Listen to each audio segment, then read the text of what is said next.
Thor: Love and Thunder is the 29th Marvel movie. Is this movie good? Maybe. Let me explain. Look, this movie, I had some high hopes for this, but I felt like this, for being one of the shortest Marvel movies, it was kind of like, it wasn't bad or anything. I think that Gore's origin story and then Jane Foster's origin story felt very rushed. Like, I feel like they should have had more time, especially with, especially with Mighty Thor's. Like, it just kind of just had to just do it, and it just felt really rushed. But I think she's an okay character in the movie. Not the best character, but she's all right. But I think one of the biggest problems with this movie, in my opinion, is that this movie is treating the Thor character as a joke. Like, every line Thor says is pretty much a joke, and I don't mind, making a joke in a movie or whatever. But this movie is just a full on joke, like, and it just feels like comedy, right? And there's so many parts of this movie where it gets like very serious, and then it's just, and there's other moments where it just feel like a joke, and I think that there should be like a balance between like that, it should be even serious moments in that, and I don't really think it did, really, in my opinion. So yeah, I also do feel like that this is kind of a, I don't know. I just feel like this is kind of a parody of Thor. Like, Thor in this movie is just over exaggerated. It's like he's pretty much like it's pretty much like making him a joke, and it's pretty much making him, it's kind of like one of the, like it's pretty much like a skit, and they're just over exaggerating Thor, like, and how Thor acts and stuff, and they really do that. I mean, this is like, I'm not completely hating this. There are a lot of cool scenes, especially with Gore. And also, to talk about Gore, he kind of disappoints me. Like, I wasn't really hyped for this movie with him. I know they changed the design and it looked ugly. I mean, I made a whole video talking about that. But besides like his design, whatever, him as a villain, it's just like, it's not really that interesting in my opinion. Like, a lot of people said, "Oh my god, he's gonna be like the next Thanos. Like, he's gonna be that good of a villain." And in the movie, and he's just okay. Like, he's just okay in my opinion. I mean, not great, but not bad either. And I feel like his origin story kind of felt rushed either. And I think that they should explore more about his origin. They kind of didn't really do much. It was just his daughter died, and he became a villain. I mean, and again, it was also felt very rushed. I don't know why they could also take the time, to make this, at least explain it a little more, not just fully rush it. So yeah, so that's one of the things I wanted to say. Um, yeah, I mean, I don't. I mean, besides those things, I mean, there are other things in this movie. I mean, I really do like. Uh, I really like the, like. I'm not gonna say that the effects are good or anything. They were okay this time, and that's surprising. Because I mean, I think Doctor Strange's effects look better than this movie, surprisingly. That's kind of really it when it comes to this movie, in my opinion. I don't hate this or anything. I do like. I say I keep liking this movie, but yeah, I don't have any ideas what I like.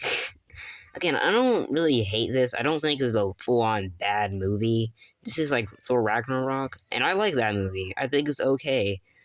So yeah, I also think Valkyrie in this movie, my god, he's just treated really dirty in this film. Like, they really didn't do her well. So yeah.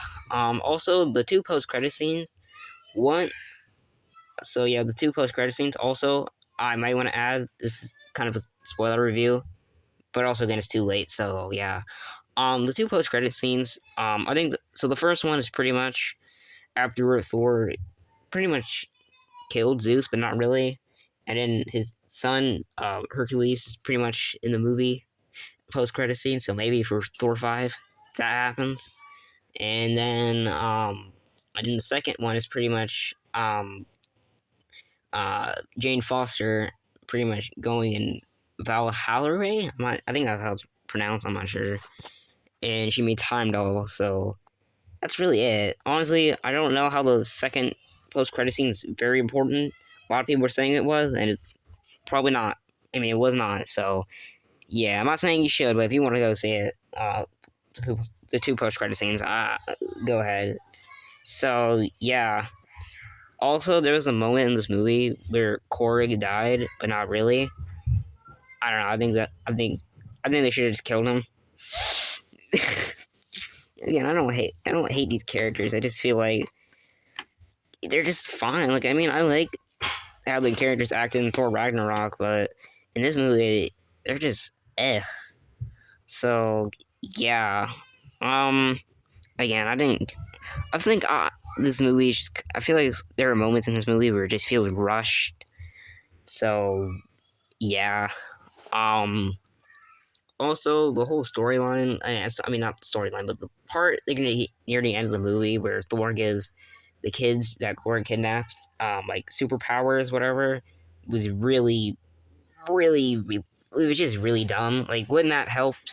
Like, if he could have done that the entire time, couldn't he have done that in the Battle of Wakanda Infinity War? Give all the Wakandan people and stuff powers? Like, I mean, and I know, like, it wasn't the beginning of the movie, but it was like, I mean, not the beginning. Like, I knew it wasn't like the beginning of the fight. I just felt like they could have just did that in Infinity War if you're gonna introduce that. And it wasn't like brand new either. Like he discovered it. No, he just did it because he like knew how to do it. So yeah.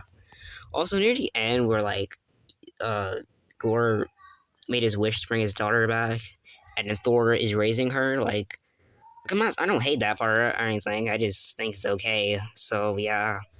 Overall, I don't think this is a bad movie, but I just don't think it's really a good one either. I don't think this is. I think I would put this at a low Marvel movie, one of the weakest. And it's sad because Doctor Strange and this movie being really weak Marvel movies, that's really sad. Especially Doctor Strange. So yeah, that's really it, and I wanted to talk about and review. I think I give this movie a good, like 65%. I know that's low, but I just gotta go to the humor. Like, it's not even that funny either, and it's just really weak. And they overuse it way too much in this film. So yeah, that's pretty much it. And I know if that is Thor 5, if they do introduce Beta Ray Bill and they do him if they do Beta Ray Bill dirty, I will be mad. So yeah, that's pretty much it. Comment, like, subscribe, and see you guys next time. Bye.